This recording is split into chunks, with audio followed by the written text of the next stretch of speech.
Imagina la noche en Nazaret, una calle de tierra apisonada, apenas iluminada por una lámpara de aceite que parpadea junto a una puerta, y el olor a heno y a pan caliente que se mezcla con el olor más áspero del estiércol.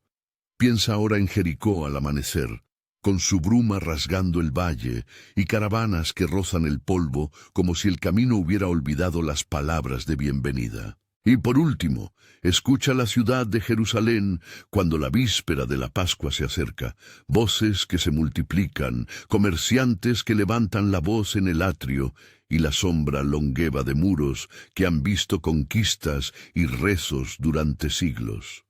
Olvida por un momento las postales de túnicas impolutas. La vida de la gente de aquel tiempo fue cruda, marcada por la inseguridad y la urgencia de cada día. Este es el punto de partida. La realidad cotidiana en Nazaret, Jericó y Jerusalén nos obliga a leer el Evangelio de otra forma. En Nazaret, la aldea donde Jesús pasó sus primeros años, las casas eran pocas y pegadas unas a otras, muchas excavadas parcialmente en la ladera, con techos de barro y paja que acumulaban polvo y calor. Una mujer prepara el pan sobre una losa de piedra. Su hijo menor, con la piel curtida por el sol, juega con un trozo de cerámica. Las conversaciones se tejen alrededor de la comida. ¿Quién tiene aceite suficiente? ¿Quién debe vender una oveja para pagar deudas? La identidad comunitaria se mide en prestaciones recíprocas. ¿Quién ayuda con la cosecha? ¿Quién cuida a los niños cuando la madre debe trabajar en la aldea vecina? No hay un Estado que garantice la seguridad. La red social es la que sostiene. Muchas veces se oye hablar de milagros en voz baja, como relatos que matizan la esperanza y la superstición. Jesús crece en medio de esa cotidianidad, donde los oficios se transmiten de generación en generación y la palabra sagrado se mezcla con la necesidad. Jericó aparece en la ruta como un punto de oasis y de paso. En su fértil entorno, los dátiles y las palmeras revisten la ciudad con una promesa de alimento, pero también la convierten en un lugar de tránsito para caravanas y recaudadores. Los caminos que llevan a Jericó no son seguros. Bandidos se esconden detrás de rocas y en veredas ocultas. Viajeros con prisas cruzan la ciudad con la mirada fija en su mercancía. En alguna de esas rutas encuentra Jesús a hombres ciegos, recaudadores reprendidos por la multitud, y a viajeros que por ser extranjeros o por su condición social quedan apartados al borde de la ruta. Es en este escenario que surgen encuentros que rompen expectaciones. El grito de un mendigo recuperando la vista, la interrupción de una procesión por una petición de misericordia.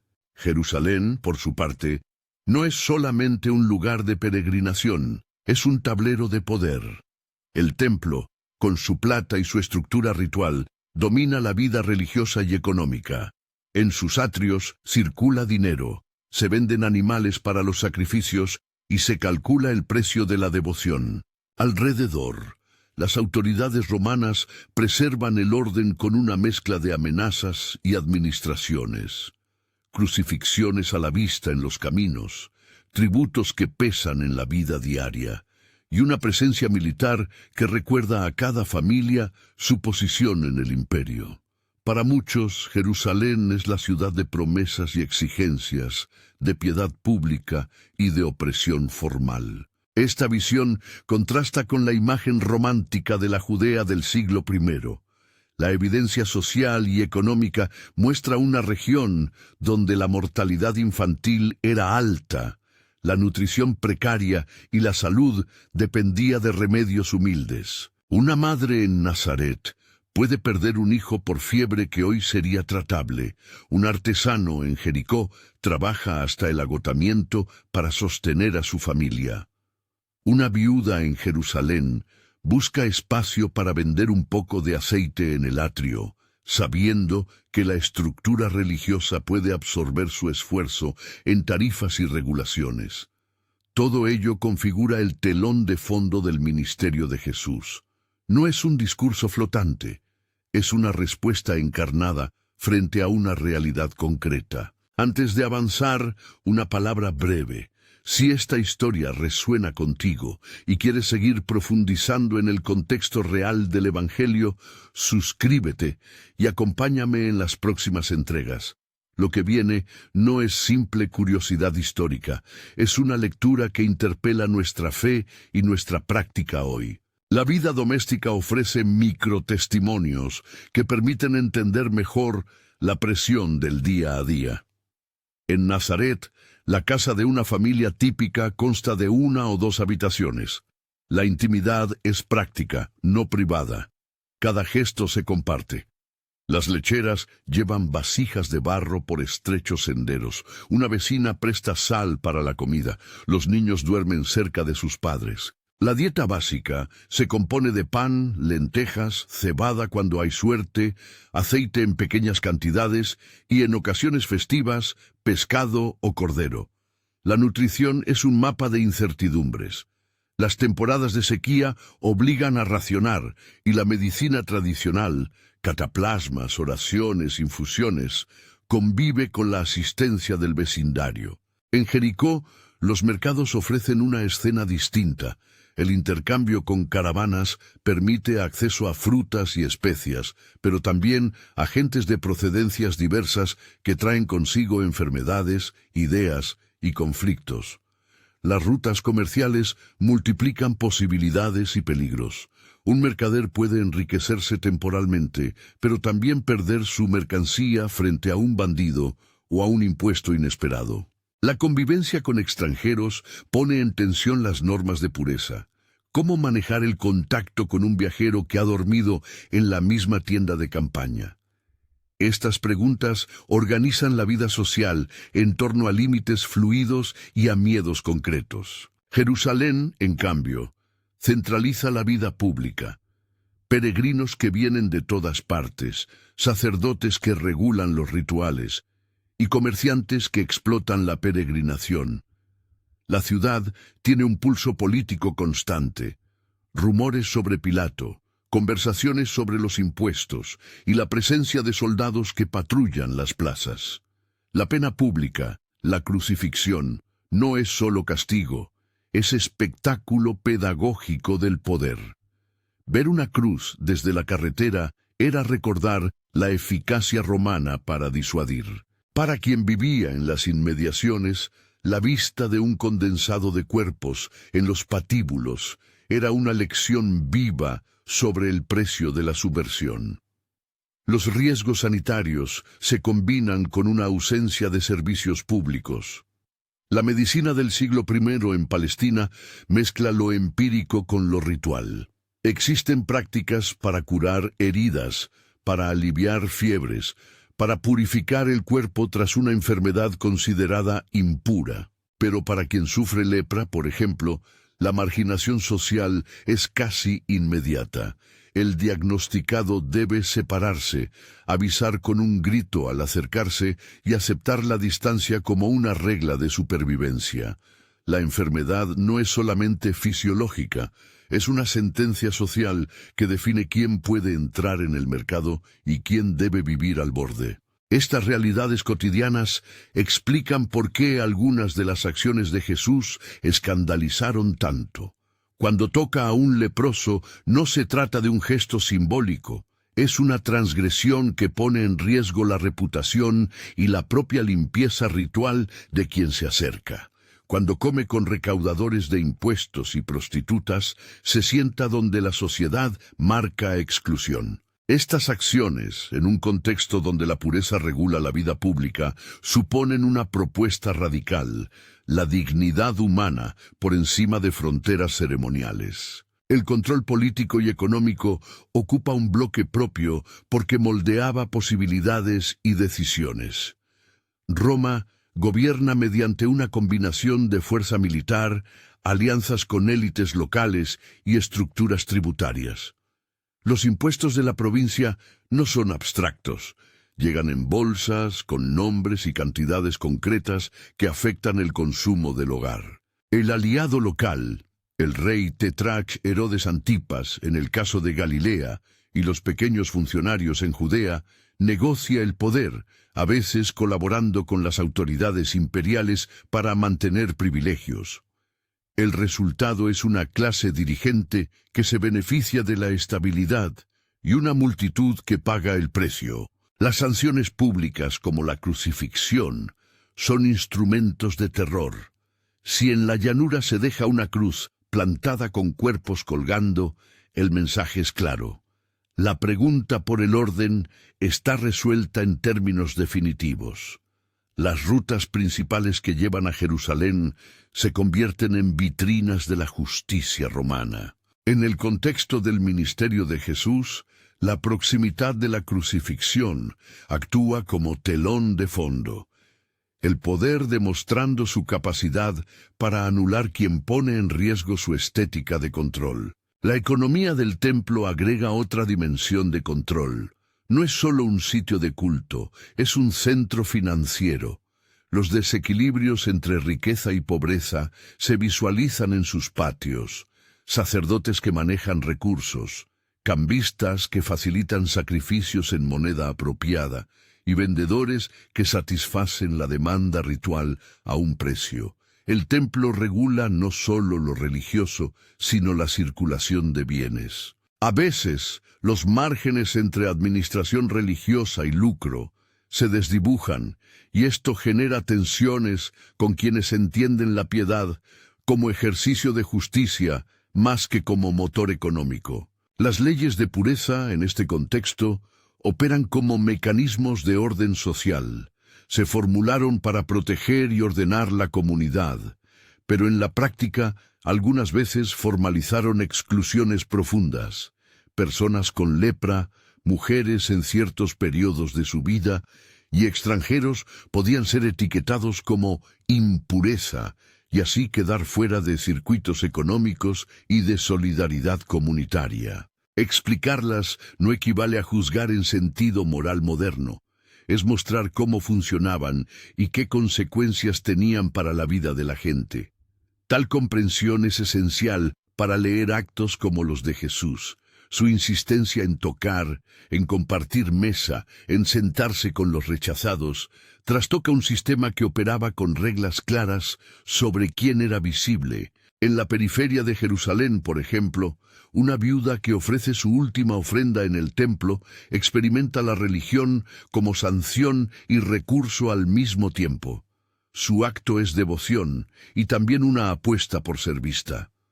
Un recaudador de impuestos en Jericó, que quizá saquea con rostros de necesidad, es para muchos un traidor nacional y para otros un hombre atrapado en una estructura que le obliga a servir dos amos. La complejidad de estas vidas nos impide caer en simplificaciones.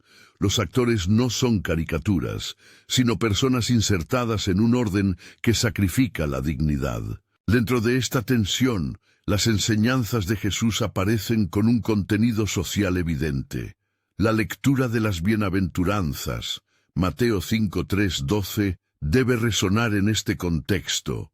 Bienaventurados los pobres en espíritu, los que lloran, los humildes, los perseguidos. Frases que no buscan una espiritualidad escapista, sino una descripción concreta de quienes habitaban los márgenes. Estas palabras, pronunciadas junto a la orilla del lago o en una colina, suenan como una inversión ética. Los que la sociedad descarta son quienes el reino considera dignos. No es un consuelo vaporoso, es una agenda que apunta a redistribuir visibilidad y valor. Paralelamente, las parábolas que Jesús cuenta convierten escenarios cotidianos en espejos críticos. Consideremos, por ejemplo, la parábola del buen samaritano. En una tierra donde Jericó es un punto de paso peligroso, la historia del viajero asaltado cobra un eco concreto. El sacerdote y el levita, figuras respetadas, evitan comprometer su pureza ritual. Quien se detiene y ayuda es el samaritano, extranjero y hasta entonces sospechado. Jesús no está proponiendo un exotismo moral, está reprobando la inercia de una religiosidad que protege su limpieza y sus privilegios mientras deja a los heridos en la cuneta. En el ecosistema de caminos que unen a Nazaret, Jericó y Jerusalén, el mensaje es claro. La piedad auténtica se mide por la capacidad de romper barreras y ofrecer cuidado allí donde nadie más lo ofrece. Los relatos de curación, además, deben leerse en ese marco. Tomemos a Bartimeo, el ciego de Jericó. Su grito por ayuda puede parecer un simple pedir, pero en la escena es una afirmación de dignidad frente al silencio social. Cuando Jesús le pregunta, ¿qué quieres que te haga? Y recibe la petición de ver, no es solo la restauración de la vista, es la reintegración de aquel hombre a la vida social, al mercado, a la familia. Similarmente, la mujer con hemorragia, que según los evangelios toca el manto de Jesús y es sanada, actúa en un contexto donde su condición la había vuelto socialmente invisible. Su gesto y la respuesta de Jesús que la nombra y la devuelve a la comunidad es una declaración contra sistemas que expulsan. No debemos, sin embargo, hipótesis ingenuas sobre cómo operaban los milagros. No son trucos, ni tampoco garantías automáticas para quien cree. En el Evangelio, la curación sucede como acontecimiento que reconfigura relaciones. La curación reintegra, nombra, reconstituye, y por eso cada acto de toque o de mesa compartida es en sí una pastoral política. Reescribe límites y hace público aquello que el sistema mantenía en la sombra. Estas prácticas subversivas no eran meras provocaciones sin significado. Entrar en la sinagoga de Nazaret y declarar que la buena noticia llega a los pobres, o entrar en el patio del templo para confrontar a los cambistas, tienen efectos concretos. Cuestionan quién administra los recursos sagrados y cómo se distribuye la gracia. En Nazaret, la sinagoga es lugar de memoria y aprendizaje. Un sermón allí puede ser recibido como enseñanza familiar o como amenaza. En Jerusalén, la misma palabra pronunciada en plazas y tribunales puede convertirse en escándalo político. Volvamos por un momento a microvignetas que permitan ver estas realidades en el detalle. En Nazaret, una mañana, una joven llamada Miriam amasa pan mientras escucha a su madre compartir rumores sobre un hombre que ha vuelto de la ciudad, diciendo cosas que alteran el orden de sus vecinos. La comida se enfría si no hay noticias buenas, y las noticias son moneda de esperanza. En Jericó, un vendedor de dátiles llamado Anán arma su puesto antes del amanecer, contando monedas con manos que tiemblan. El tributo es inminente y los clientes han menguado. En Jerusalén, un anciano levita observa desde las piedras del atrio cómo un grupo de peregrinos discute sobre la limpieza de sus monedas y piensa en su propia vejez y en las decisiones que dejó de tomar. Estas pequeñas escenas nos muestran que la predicación de Jesús adquiría su fuerza en lo cotidiano. Cuando se dice que perdona, se trata de una acción que se traduce en reconciliación familiar, en la devolución de bienes, en la reintegración de personas a la mesa comunitaria. La alternativa que propone el reino no es una teoría, es un conjunto de prácticas que modifican la economía social. Compartir el pan, acoger a los extranjeros, tocar a los marginados, desafiar privilegios que se basan en la exclusión. La dinámica entre el sistema y el reino tiene además otra capa, la respuesta de las autoridades y de las élites.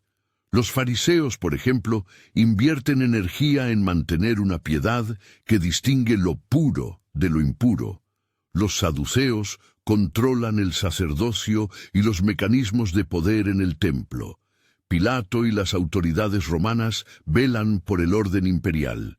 En este juego, cualquier figura que desafíe las reglas, nunca con violencia, sino con cambios de relación, aparece como un problema. Jesús no promovía una revuelta política armada, pero su capacidad para transformar la vida cotidiana de la gente representaba una amenaza real para quienes tenían interés en la continuidad de un orden que funcionaba en su favor. La tensión se intensifica ante la Pascua, cuando Jerusalén se llena de peregrinos y las costuras del sistema se tensan.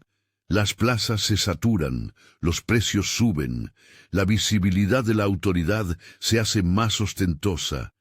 Es aquí, en medio de ese clima espeso, donde las acciones de Jesús, la entrada en burro, la limpieza del templo, toman una dimensión pública que no puede ser despolitizada. No se trata solo de un gesto simbólico dentro de un círculo de fieles. Es una intervención que anuncia otra lógica posible frente a la lógica de la acumulación y la exclusión. Sin embargo, antes de llegar a esa Jerusalén que clama y se polariza, debemos detenernos en Nazaret. Allí, Jesús forjó su modo de anunciar el reino. En conversaciones domésticas, en gestos de sanidad que devolvían gente a la comunidad, en la experiencia de ser rechazado por los suyos, por una palabra que se atrevía a nombrar el favor para los humildes. Recordemos una escena. Jesús, aún conocido como el hijo del carpintero, entra en la sinagoga y, con calma, lee y comenta textos que para muchos habrían sonado extraños. Su énfasis no es en la letra que separa, sino en el abrazo que incluye. Para sus vecinos, esa enseñanza resulta inquietante, para algunos, liberadora. Este entramado de vida doméstica, rutas peligrosas y poder centralizado es la razón por la que las parábolas y las acciones de Jesús no son vasos de agua tibia. Son retos que exigen respuesta. En Nazaret se aprende la humildad del oficio. En Jericó, la urgencia del viaje y la exposición al riesgo. En Jerusalén, la intensidad de la liturgia pública y la presión del poder. Comprender estas ciudades y cómo se entrecruzan es comprender por qué el Evangelio adquiere su cuerpo en gestos concretos. Al acercarnos al punto en que Jesús sale de Nazaret para recorrer caminos, quizá rumbo a Jericó o hacia la gran ciudad de Jerusalén, comenzamos a ver cómo el itinerario físico es también un itinerario ético.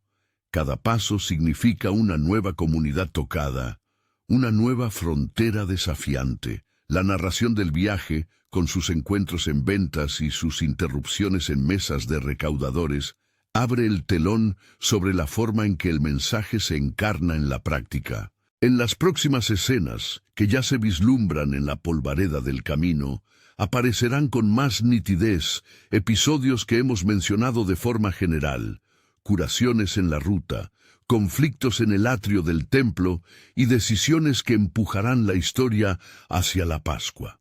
Por ahora permanezcamos en la tensión de ese inicio, la aldea que conoce al hijo del carpintero, la ruta que lleva a Jericó y los pasos que aún conducen a Jerusalén. Allí la vida y la palabra chocan con las estructuras, y lo cotidiano de la gente revela lo que el Evangelio vino a sanar. Mientras Jesús prepara su salida de Nazaret, la gente murmura. Algunos lo aplauden por sus enseñanzas, otros, ofendidos, consideran que ha faltado al lugar que le corresponde. En una casa humilde, una mujer escucha a su vecino describir cómo aquel joven dijo que la misericordia es más importante que el ritual, y se pregunta si eso cambiará su modo de ser recibida en la sinagoga o en el mercado. Un muchacho que ha oído hablar de un ciego que recuperó la vista en la carretera hacia Jericó, piensa en la posibilidad de trabajar sin que la gente lo señale. Y un anciano, que conoce demasiado bien la mano del poder, observa con desconfianza. Sabe que las palabras que alteran el orden no quedan sin respuesta. Ese movimiento, desde el hogar de Nazaret a la ruta que atraviesa Jericó y hacia Jerusalén, no es solo un itinerario geográfico. Es la forma en que una propuesta ética y teológica se desplaza entre personas concretas. Allí donde el pan se comparte, donde la pureza excluye, donde el impuesto oprime, el Evangelio aparece como una alternativa práctica. Y cuando ese Evangelio se expresa en acciones, tocar a los excluidos, compartir la mesa, desafiar la lógica del templo, el choque es inevitable. La pregunta que acompaña el viaje es la misma que nos interpela hoy. ¿Cómo hacemos nuestras las prácticas del reino en medio de sistemas que priorizan la acumulación y la exclusión? En este punto, la narración cambia de escenario. Nazaret queda atrás por un momento, la polvareda indica que el camino avanza, y Jericó se alza como un lugar clave del tránsito. En Jericó, quizás más que en otra parte, el encuentro entre peregrinos, recaudadores y marginados produce episodios que muestran el corazón del ministerio. Aquí, la estructura social se prueba en su capacidad de incluir o expulsar, y las acciones que se gestan en la ruta prefiguran lo que, más adelante, tendrá lugar en Jerusalén, donde las tensiones llegarán a un punto crítico. La historia sigue su curso, con pasos firmes sobre la tierra polvorienta, voces que llaman desde las acequias y manos que se extienden para sostener o para empujar. En Jericó, la ciudad del valle se siente como una pausa entre mundos. Palmeras que filtran la luz del alba, paredes que guardan humedad y puestos con frutas que gotean jugo en la tierra. Aquí la carretera se estrecha y las voces se multiplican. Recaudadores que cuentan monedas, pastores que atan sus rebaños, viajeros que lavan el sudor de la jornada.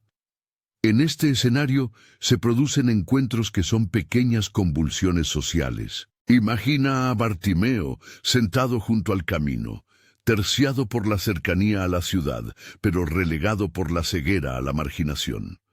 Su grito no es un simple lamento, es una demanda de reconocimiento. Hijo de David, ten compasión. El clamor rompe la indiferencia de la muchedumbre y se convierte en punto de tensión.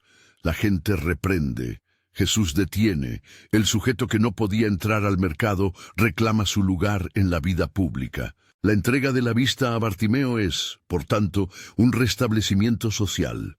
La comunidad vuelve a verlo, y su reintegración afecta sueldo, relaciones, espacio familiar.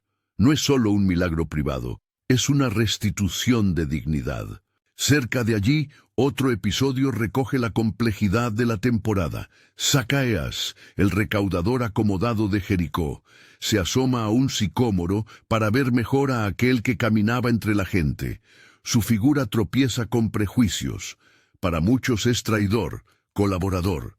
Para otros, sobreviviente que negocia su lugar bajo un dominio implacable. La historia, indefinido en algunos detalles de ubicación exacta, como suele suceder con los pasos entre aldeas y paradas en las fuentes antiguas, sitúa a Zacaeas en un dilema ético, la riqueza acumulada frente a la posibilidad de restitución. Cuando Jesús se detiene en su casa, la comida compartida convierte el encuentro en un gesto de reconciliación. La mesa, lugar de reconocimiento social, se abre a quien antes estaba cerrado. La lógica de honor y vergüenza se trastoca porque recibir la hospitalidad pública de un itinerante con autoridad moral cuestiona el orden local. Y en medio de las rutas que llevan a Jericó, aparecen también mujeres que no pueden ser fácilmente invisibilizadas. La mujer con hemorragia, la que en su condición debía evitar el contacto y que por tanto vivía una sombra social, atraviesa la multitud con un gesto casi desesperado: tocar el borde del manto. Cuando su enfermedad se convierte en relato público, Jesús no solo cataliza una curación corporal, la nombra, la reintegra, la devuelve a la luneta del mercado donde puede vender, hablar y ser reconocida. En estos episodios de la ruta vemos una constante. La acción del Maestro transforma la relación entre cuerpo y comunidad, y cada toque es una decisión contra el aislamiento institucionalizado. Las escenas de Jericó nos recuerdan que el ministerio de Jesús se despliega en la intersección de caminos, itinerancia como forma de vida y como estrategia teológica. Cruzar territorios, Nazaret, Jericó, la ruta hacia Jerusalén. Implica atravesar economías, sistemas de honor y vergüenza y fronteras rituales. En cada parada, las comidas compartidas, los gestos de cuidado y las palabras de perdón reescriben la manera en que la gente accede al pan, al mercado y a la vida religiosa. Son prácticas pequeñas pero acumuladas que constituyen otra política de comunidad.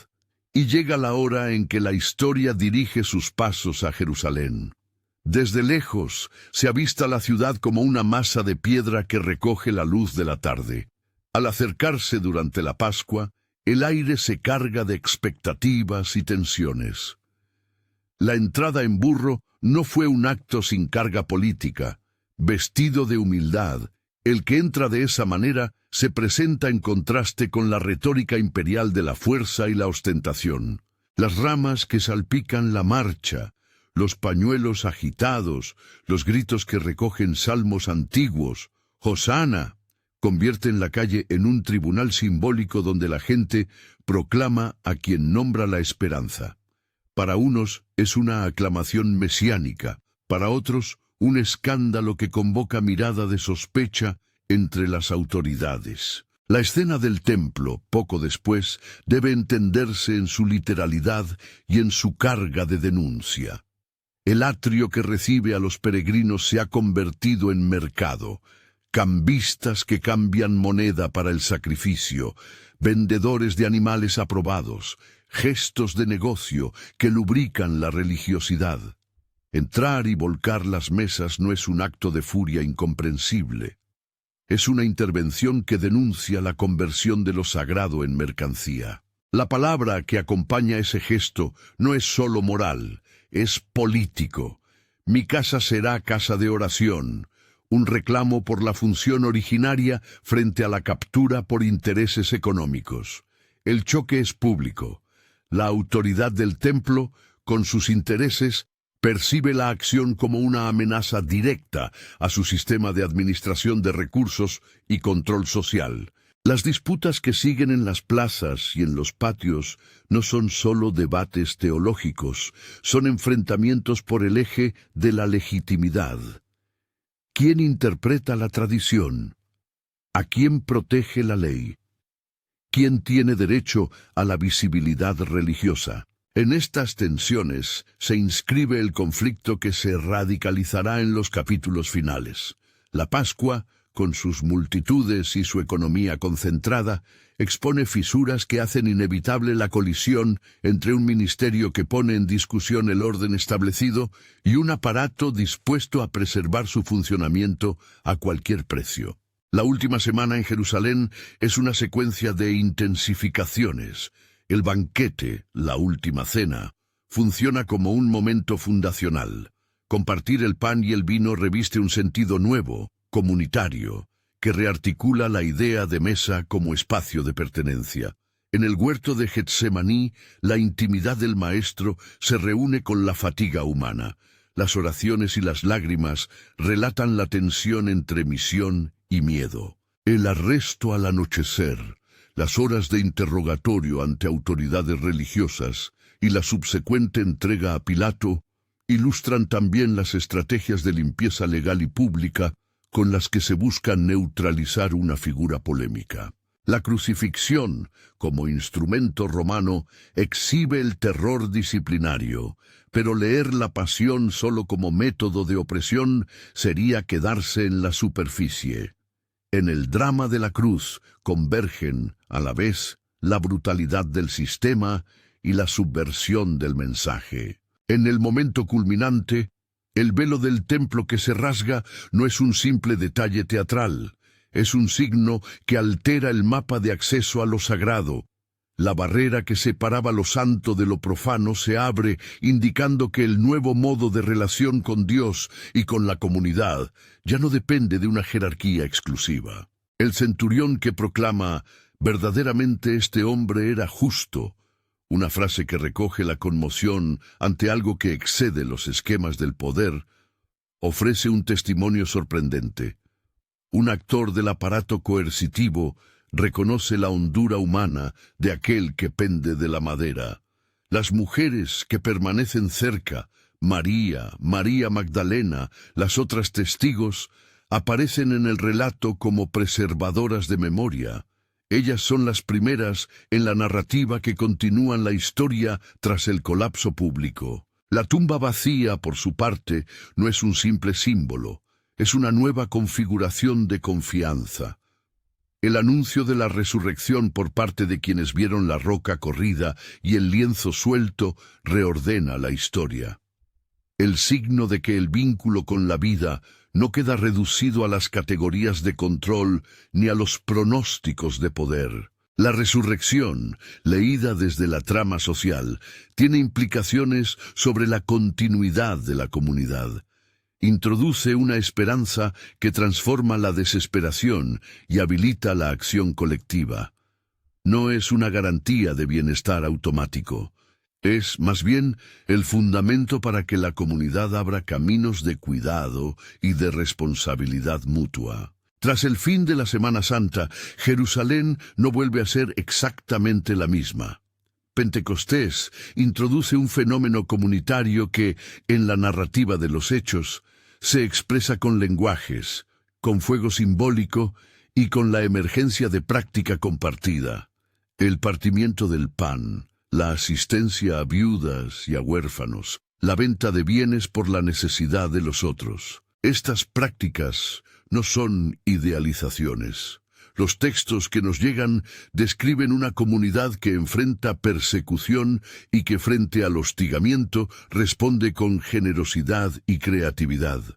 La acción de compartir rompe lógicas de acumulación y crea una nueva economía de presencia. La figura de Esteban, con su defensa y su martirio, ilustra hasta qué punto el testimonio temprano consistió en una mezcla de proclamación y resistencia no violenta.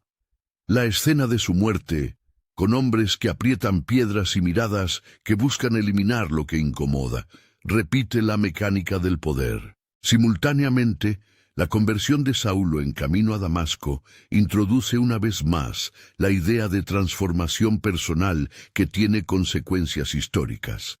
El perseguidor deviene misionero, y esa trayectoria muestra cómo las prácticas del reino se expanden más allá de Jerusalén, hacia espacios como Antioquía, Corinto y Filipos. La reforma de corazones tiene repercusiones institucionales. Los límites entre judíos y gentiles se vuelven terreno de negociación y de inclusión. A lo largo de esos primeros años, la comunidad primitiva practica formas concretas de solidaridad. Designan diáconos para cuidar a los vulnerables, resuelven conflictos en asambleas, reparten pan en rituales que reafirman la pertenencia. Es fácil idealizar este momento. No obstante, la evidencia muestra también tensiones internas, disputas sobre recursos, debates teológicos, resistencias culturales. La historia de la Iglesia primitiva nos enseña que la fidelidad a las prácticas del reino no elimina las fricciones humanas, pero ofrece herramientas, hospitalidad, perdón, restitución, para sostener la vida común. Volviendo a Nazaret, conviene recordar escenas domésticas que nos han moldeado la mirada. En un taller de carpintería, el olor de la resina y la madera cortada se mezcla con el polvo de las herramientas. Los aprendices observan cómo las manos del maestro transforman maderas toscas en piezas útiles. Las conversaciones sobre lo que significa ser hijo y maestro, sobre cómo emplear el saber para el bien común, toman un sentido distinto cuando se mira desde la práctica. La enseñanza no es un enunciado abstracto, sino una forma de trabajo que alimenta a la comunidad.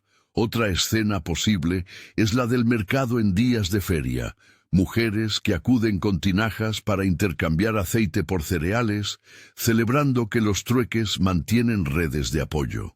Un tercer microrretrato remite a la sinagoga local, donde las interpretaciones de la ley conviven con relatos de ancestros. Allí, el joven que predica, a quien algunos reconocen como el hijo del artesano, usa las palabras para poner en juego la misericordia frente a la letra que excluye. Estas vignetas nazarenas nos ayudan a no olvidar que el evento de la predicación nace en lo cotidiano. El rechazo que sufrió Jesús en su pueblo, la incredulidad que se mezcla con la ofensa de quienes lo conocieron creciendo, no es un simple episodio de orgullo herido.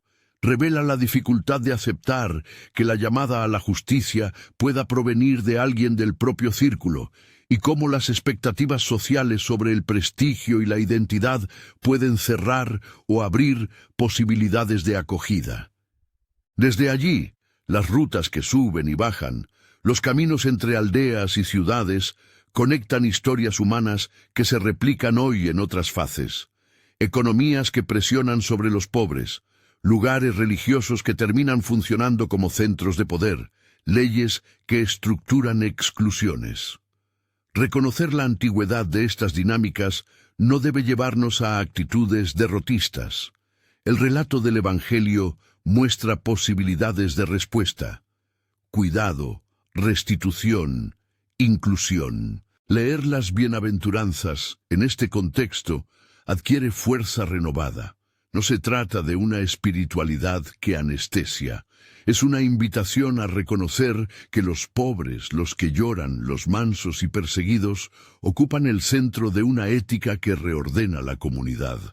Pensemos, por ejemplo, en la frase que abre la sección de las bienaventuranzas. Quienes están en situación de pobreza no son meramente receptores de consuelo, sino sujetos situados en el eje del mensaje del reino. La práctica de Jesús no los marginaliza, los coloca en el corazón de la congregación. Si regresamos a la parábola del buen samaritano con estos lentes, su efecto pedagógico se intensifica. En una ruta como la que une Jericó con Jerusalén, donde los asaltos eran reales y la seguridad precaria, enseñar que el que presta auxilio es un extranjero desarma las excusas de la religión que invoca pureza para eludir la compasión. El samaritano rompe la norma del cuidado exclusivo. Su gesto es un llamado a una piedad que se prueba en el barro de la carretera, no en la limpieza de las manos. Así, las parábolas se vuelven herramientas de reformulación social, reubican la moral en acciones concretas y medibles. Mirando hacia nuestras sociedades contemporáneas, las analogías emergen con claridad inquietante. Hoy hay calles que también marginan, guetos urbanos, líneas de pobreza que delimitan acceso a la salud y a la educación, espacios donde la visibilidad depende del ingreso. Hay templos que invierten su energía en mantener privilegios y estructuras que repiten la lógica de quienes vendían en el atrio. Los retos no son idénticos, las formas varían con tecnología y tiempo, pero la pregunta sigue siendo la misma. ¿Cómo ser comunidad que comparte pan, que nombra y restituye, que toca a los marginados, aun cuando el gesto resulte escandaloso para los que prefieren el orden establecido? Las prácticas concretas a las que nos invita este aprendizaje no son recetas mágicas, ni programas políticos dictados desde un púlpito. Son, antes bien, hábitos pequeños que rehacen el tejido social, mesas abiertas donde se invita a los que normalmente no serían llamados, iniciativas locales de acompañamiento a migrantes y vulnerables, modelos de economía que priorizan la dignidad por encima del lucro desenfrenado, espacios educativos que ponen en el centro la escucha y la dignidad humana. Estos gestos no constituyen una estrategia uniforme, son opciones éticas que muestran un camino posible. En muchas comunidades de hoy, la hospitalidad intencional, la restitución en casos de injusticia y la práctica deliberada del compartir se convierten en testimonios vivos de que otro orden es realizable. También hay riesgos, la tentación de transformar la fe en ideología política, de instrumentalizar la narrativa cristiana para proyectos de poder o de reducir la caridad a gestos simbólicos que no tocan estructuras. El Evangelio En su forma histórica, evidencia una tensión constante, el llamado a denunciar la injusticia y a construir alternativas prácticas sin recurrir a la violencia. La historia de la Iglesia muestra aciertos y errores en ambos frentes. Aprender de ella implica aceptar la necesidad de discernimiento, humildad y persistencia. Al terminar este recorrido por Nazaret, Jericó y Jerusalén, la invitación no es a reproducir un pasado idealizado, sino a asumir que la comprensión histórica transforma la práctica. Conocer que la vida en tiempos de Jesús fue dura, que las leyes de pureza excluían, que el templo funcionaba también como centro económico y que la ocupación romana imponía formas de terror, nos empuja a no domesticar el mensaje. La buena noticia no es una confortable privatización de la espiritualidad. Es una llamada a reorganizar la vida comunitaria alrededor de la dignidad compartida. Si te preguntas qué pasos concretos pueden nacer de esta lectura, piensa en 3 dimensiones prácticas y asequibles. Primero, la mesa. Buscar activamente crear espacios donde los marginados sean invitados a comer y a hablar. Segundo, la restitución. Apoyar prácticas que reparen daños económicos y sociales, desde proyectos de cooperativismo hasta políticas de restitución en comunidades eclesiales. Tercero, la presencia. No delegar el cuidado a instituciones lejanas, sino implicarte en la vida de tu vecindario, ofreciendo tiempo y recursos donde haya exclusión. Estas acciones no aseguran prosperidad automática ni garantizan soluciones perfectas, pero son prácticas que honran la lógica del reino que vimos en los caminos del siglo Urim. Antes de cerrar, recordemos que la historia no termina en la tumba vacía ni en Pentecostés. Continúa en los cuerpos y las comunidades que deciden amar como Jesús amó, con concreción y riesgo. La memoria de las mujeres que estuvieron en la cruz, la voz del centurión que reconoció la justicia del colgado, la conversión de Saulo y la valentía de Esteban son recordatorios de que incluso en contextos de violencia, la transformación es posible. Si este recorrido por Nazaret, Jericó y Jerusalén te ha resonado, te invito a llevarlo a la acción. Comenta con una práctica que puedas empezar esta semana. Comparte este video con alguien que necesite reconsiderar la historia del Evangelio. Y si perteneces a alguna comunidad, propone una mesa abierta o un proyecto de restitución local. Que nuestra historia de fe no sea un consuelo estético, sino un motor de cambio. Señor, danos valor para tocar lo que otros evitan, para compartir sin buscar reconocimiento y para construir comunidades donde la dignidad sea norma. Guarda en nosotros la paciencia y la audacia para actuar con misericordia en un mundo que aún necesita ser sanado. Amén.